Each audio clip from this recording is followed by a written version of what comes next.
5 দেশে সফরের একেবারে শেষ পর্যায়ে নরেন্দ্র মোদী জর্জিয়া মেলোনি সাক্ষাৎ। এদিন ইতালির প্রধানমন্ত্রী জর্জিয়া মেলোনির আয়োজিত নৈশভোজে যোগ দেন ভারতের প্রধানমন্ত্রী নরেন্দ্র মোদী। বেশ কিছু বিষয় নিয়ে আলোচনাও হয় দুজনের। এরপর রোমের ঐতিহ্যশালী কলোসিয়াম ঘুরে দেখেন তারা। এক্স পোস্ট করে সে কথা জানিয়েছেন নরেন্দ্র মোদী। ভারত ইতালি বন্ধুত্ব কিভাবে আরও সুদৃঢ় করা যায় তা নিয়েই আলোচনা হয়েছে। এক্স হ্যান্ডেল পোস্টে উল্লেখ প্রধানমন্ত্রী নরেন্দ্র মোদীর।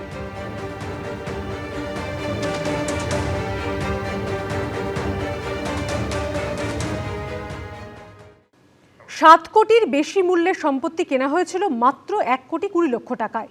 প্রমোটার পুলিশের মদতে এভাবেই ভয় দেখিয়ে জমি দখল করতেন বিশ্বজিৎ পোদ্দার ওরফে সোনা পাপ্পু।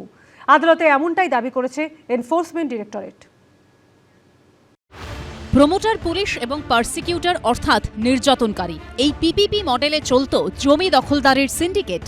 সোনা পাপ্পুকে আদালতে পেশ করে এমনই চাঞ্চল্যকর দাবি করল এনফোর্সমেন্ট ডিরেক্টরেট। কাঁকড়িয়ায় বোমাগুলিকাণ্ডে নাম জড়ানোর পর থেকেই বেপাত্তা ছিলেন বিশ্বজিৎ পোদ্দার ওরফে সোনা পাপ্পু। রাজ্যে পালাবদলের পর সোমবার তিনি নিজেই যান ইডি দপ্তরে। 9 ঘণ্টা জেরার পর তাঁকে গ্রেপ্তার করে কেন্দ্রীয় এজেন্সি। মঙ্গলবার বিধাননগর হাসপাতালে ঢোকার সময় সোনা পাপ্পুকে লক্ষ্য করে চোর স্লোগান দেন বিক্ষোভকারীরা।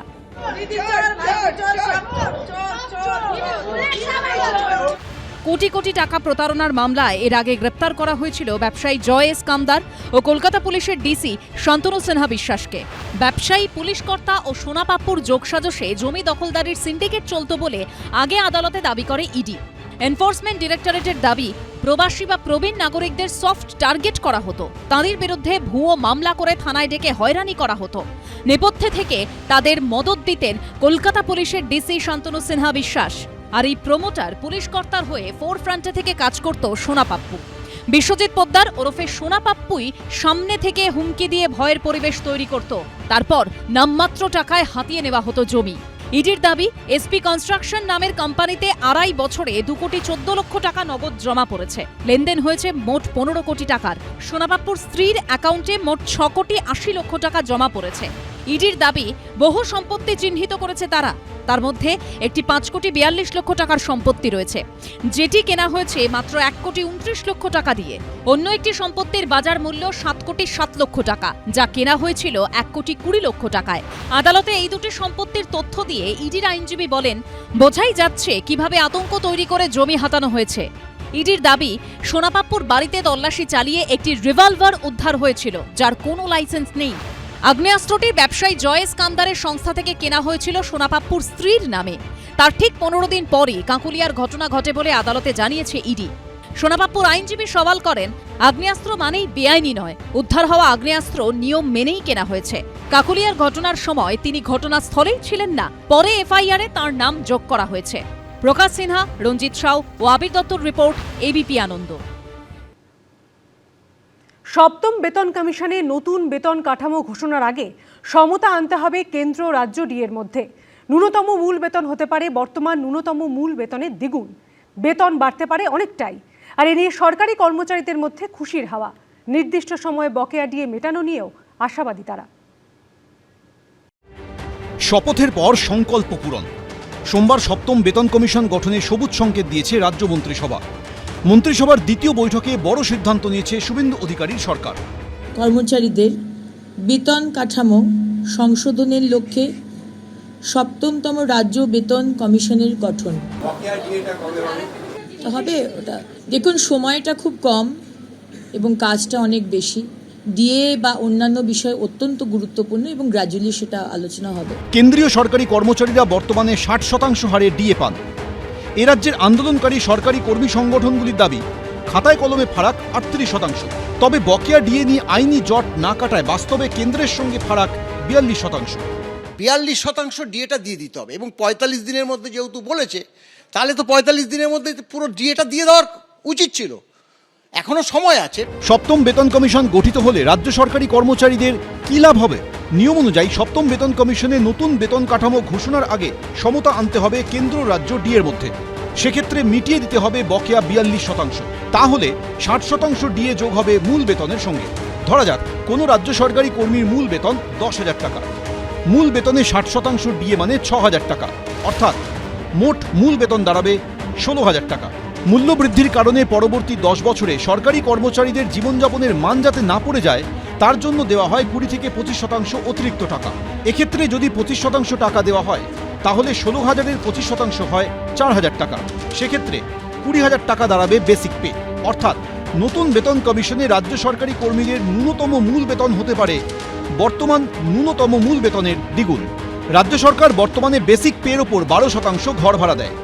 20,000-এর 12% হয় 2,400 টাকা। তাহলে মোট বেতন দাঁড়াবে 22,400 টাকা। নতুন পে কমিশন যে গঠন হয়েছে তাতে বিগত সরকার যে 15% আমাদের এইচআরে কেটে 12% করে দিয়েছিলেন, দ্রব্যমূল্য বৃদ্ধির কারণে সব কিছুর দাম বেড়েছে, যেহেতু মানে এই যে এইচআরএটা এটাও এখন 20% করা হোক, এই দাবিটাই আমরা রাখবো। রাজ্য সরকার বর্তমানে কোনো শিক্ষা বা স্বাস্থ্য ভাতা দেয় না, কারণ সরকারি কর্মীরা স্বাস্থ্য বীমার আওতায় রয়েছেন। পাশাপাশি সরকারি স্কুলে পঠন পাঠন হয় বিনামূল্যে। বিধানসভা ভোটের আগে বিজেপির সংকল্পপত্রে প্রতিশ্রুতি দেওয়া হয়েছিল ক্ষমতায় এলে সপ্তম বেতন কমিশন বাস্তবায়িত করা হবে। 45 दिन के अंदर ही 7वें वेतन आयोग को लागू कर सभी कर्मचारियों का सम्मान करने का काम नई बनने वाली भारतीय जनता पार्टी की सरकार करेगी। রাজ্য দখল করার পর শপথ গ্রহণের 11 দিনের মাথায় সপ্তম পে কমিশন গঠনের সিদ্ধান্তের কথা ঘোষণা করেছে বিজেপি সরকার। দীপক ঘোষ, এবিপি আনন্দ, কলকাতা। মঙ্গলবার রাত 12টা থেকে ধর্মঘটে ওষুধ বিক্রেতারা। ঘোষণা the all India organisation of chemist and ড্রাগিস্টের। তবে বাংলায় ধর্মঘট হবে 12 ঘন্টার। খোলা থাকবে হাসপাতালের পাশে থাকা ওষুধের দোকানগুলি। বাড়ির খুদে বা প্রবীণ সদস্যের জরুরি ওষুধ কি শেষ? ভাবছেন বুধবার সকালে বেরিয়ে কিনে নেবেন? তাহলে সমস্যায় পড়তে হবে, কারণ মঙ্গলবার রাত 12টা থেকে 24 ঘন্টার জন্য বন্ধ থাকবে ওষুধের দোকান। দেশজুড়ে ধর্মঘটের ডাক দিয়েছে the all India organisation of chemist and druggist বা AIOCD। এই রাজ্যে যেহেতু নতুন সরকার এসেছে, তাই Bengal chemists and druggist association জানিয়েছে 24 ঘন্টা নয়, তারা 12 ঘন্টার জন্য প্রতীকী ধর্মঘট পালন করবে, মঙ্গলবার রাত 12টা থেকে বুধবার বেলা 12টা পর্যন্ত।